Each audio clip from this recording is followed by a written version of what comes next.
Hi, everybody, and welcome to this live broadcast of the Power of Business Friday 15. I'm Bob Birch. I'll be your host for just a few seconds to get things ready before we join Steve Hadcock and Mary Peabody to talk about cybersecurity and protecting your customers. I want to remind you that you can ask questions during this live broadcast. We'd love to have you join the conversation. You can do that by just posting comments to the Google Plus event page, or if you're watching on YouTube, make your comments there, and I'll be monitoring those and sharing those with Steve and Mary as towards the ends of our conversation if we do have questions.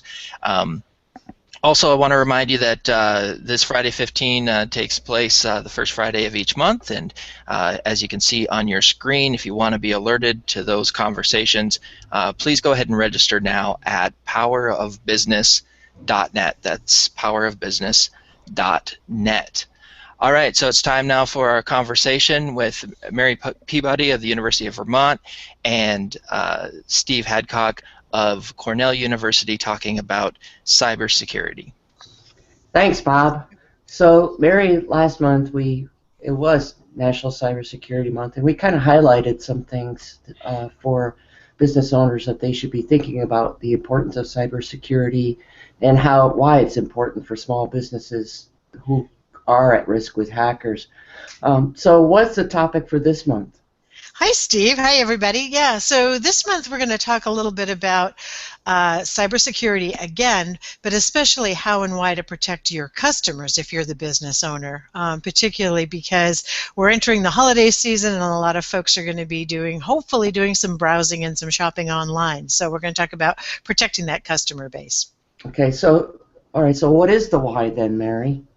So, okay, well, this is a great place to start. The why is really simple. It's all about trust. I mean, everybody knows, every business owner knows that there's a lot of competition out there. It's a very busy marketplace. If you want to maintain your customers' loyalty, you've got to really earn their trust. And businesses thrive or dive on their reputations, and having customers' trust in their business practices is really critical. Especially because, again, we have a lot of competition and we're ramping up into a very busy season. So the more you demonstrate you're taking good care of their information, the more the customer feels comfortable engaging with you in an online environment. So, yeah, I was just going to say, I mean, I think a lot of us have had experiences with going online and feeling a little bit uncomfortable, and I'm just wondering, Steve, if you've got an example that you could share for us. Yeah, actually I do. Through Cornell University, we got a reminder that we should be updating some software and commands and things that our computers use to stay online and get online. And so I dutifully did that, clicked on a link, and looked okay, didn't seem quite right, but so I Googled it and to try to find that patch that we were looking for.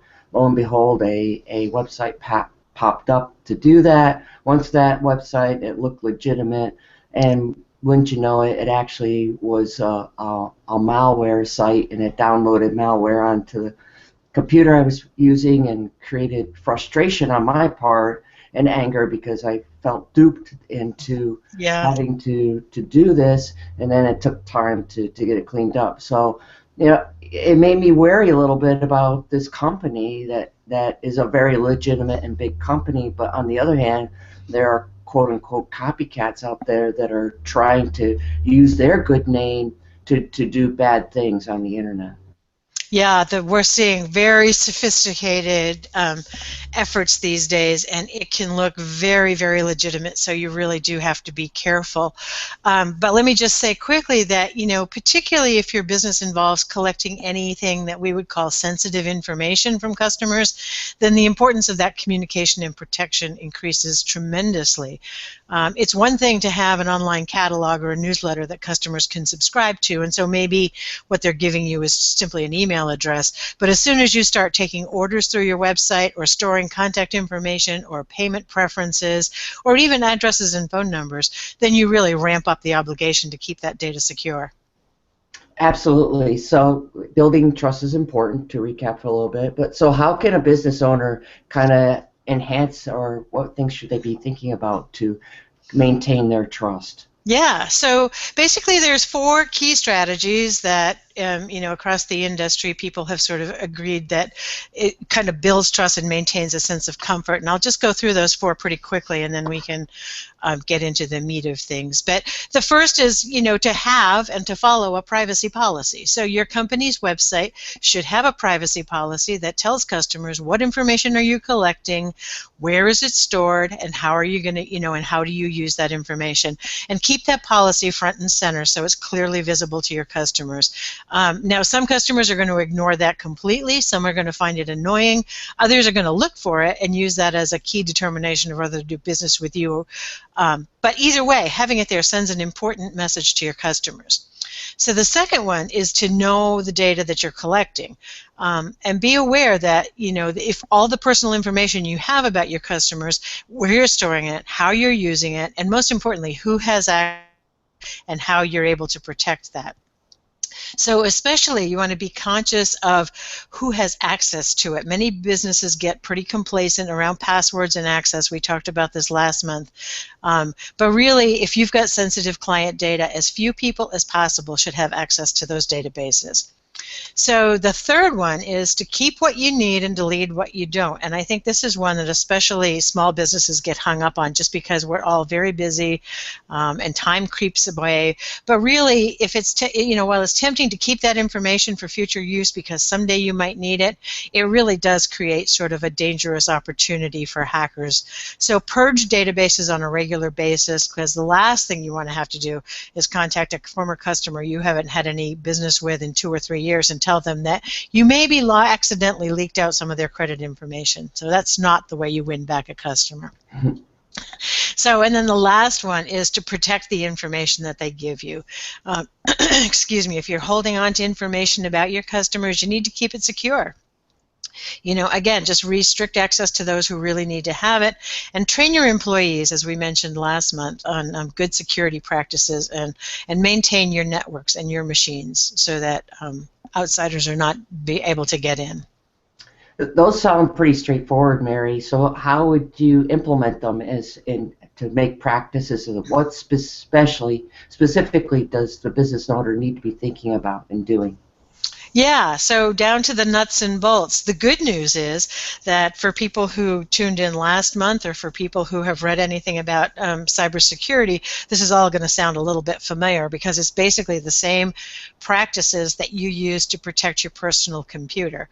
So the first one is to keep your machine clean, and Steve, you just gave an excellent example just now about accidentally, inadvertently downloading some malware and then having to run some scrubbers to get rid of that. So you want to make sure that you have the latest security software on your machine. You want to make sure that your web browser is up to date and that your operating system is up to date, because those really are your best defenses against viruses, malware, and other online threats. The other thing you want to do is, if you can, automate your software updates, because this will make your life so much easier. So just turn on the automatic updater, and then that way when you turn on your machine at a certain time, your machine is going to go out there, look for updates, and then it's going to pull them down and download them for you. And then you will get that annoying pop-up box that says you have to restart your computer now, but at least the updating is being automatically done. And you don't have, that's not one less thing you have to remind yourself to go do that. The other thing is, if you're bringing devices in, if you're bringing CDs in, if you use USB devices, if you're attaching cameras or iPads or iPods or anything like that, just scan them before you start opening files, and make sure that there isn't anything sneaky hiding in any of those devices that can sort of torpedo your efforts. Another one that's especially important for businesses is to use a firewall. A good firewall is going to do an awful lot to keep people, to keep malware and to keep hackers away from your data. And a firewall is basically just a little bit of it's just what it sounds like. It's a little bit of software that sort of scans what you're trying to do and what you're trying to download. And if it sees something that it thinks is dangerous, it's going to sort of throw up the curtain and say, wait a minute, I'm not letting that in here until somebody tells me it's okay. So It can be a little annoying. It can be one more step, but it really is sort of a really good path to and a good practice for keeping that data secure. And then the last one, of course, is the spam filters. And spam, as we all know, can carry a lot of malicious software and phishing stuff, and it's pervasive throughout the online arena. It's everywhere, even on social media. So having spam filters is a really good idea. And there are some that are aimed directly for business users, so it's a good spam filter will block most of your spam and will make your email system safer and a lot easier to use. Well, these are really great practices, Mary, but we all know that many of us as small business owners are short on time and money, especially when it gets to around to getting started with these things. What does all of this cost? So, well, the good news is that it doesn't have to be overwhelmingly expensive. In fact, a lot of the software is available free for business owners. And I always advise my clients when you're shopping around for software, whether it's commercial shopping cart software or accounting software or even your web design programs, look to see what the programs offer for security and what they recommend as compatible firewalls and spam filters. So you really shouldn't have to be putting out too much money. The real layout is going to be in time, because as with most things, you're going to have to invest some time upfront in creating this cybersecurity plan and administering it. So you just have to sort of budget that as a cost of doing business. And really, even if you do end up spending a few $100s, that's pretty small change compared to what happens if you have a data breach and what it's going to cost you to recover from that. Right. So we're starting to wind down, Mary. Any additional thoughts that you might have for us?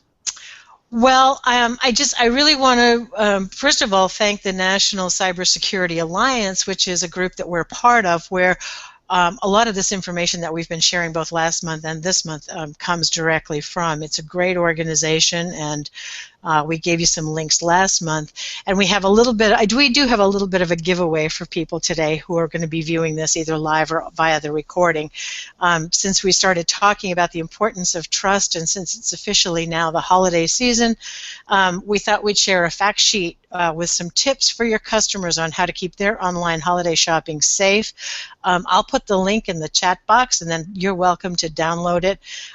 You can drop it into your newsletter, you can post it on your website, you can send it along with a little holiday message to your customers, because I think it'll go a great way to helping your customers understand that what you really care about their cybersecurity, and you're giving them a few tips here.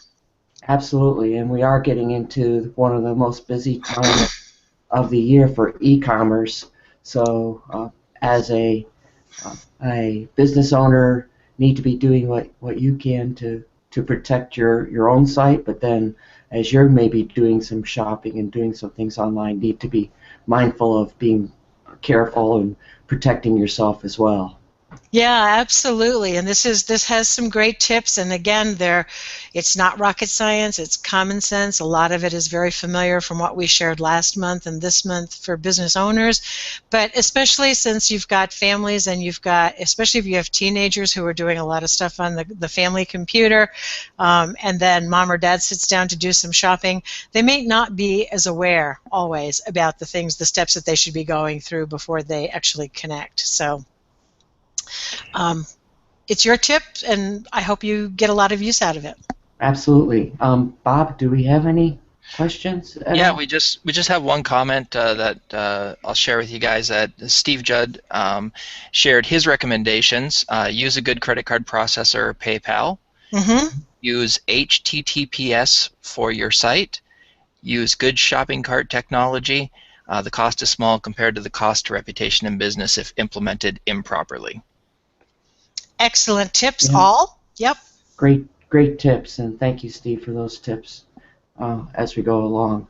Yeah, and as an awareness, just as a sidebar, if you go to pbs.org, they have some.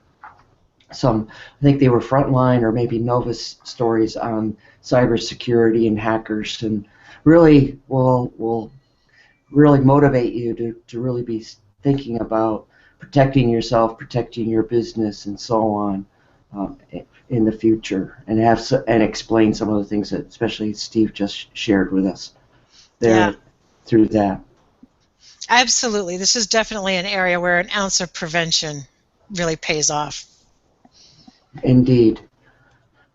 So, Bob, looks like we're getting close to the end here. Do you want to give us a pitch for next month, or just highlight that fact that we are having First Friday 15 in December? Yeah, thanks, Steve. Just a reminder to everyone that the Friday 15 series continues next month. It'll be December 4th. That's 12:15 p.m. Eastern, and you can do the math from there for your time zone. It's 11:15 Central for me, and I hope that you'll join us there, and more great information about your small business and how to make it better. And as always, you can access all of this information, including registering for alerts for the upcoming Friday 15s by going to powerofbusiness.net. That's powerofbusiness.net. So thanks so much to Mary Peabody and Steve Hadcock this week, and thank you for joining us for this Friday 15. We'll see you next month. Okay. Bye, everyone.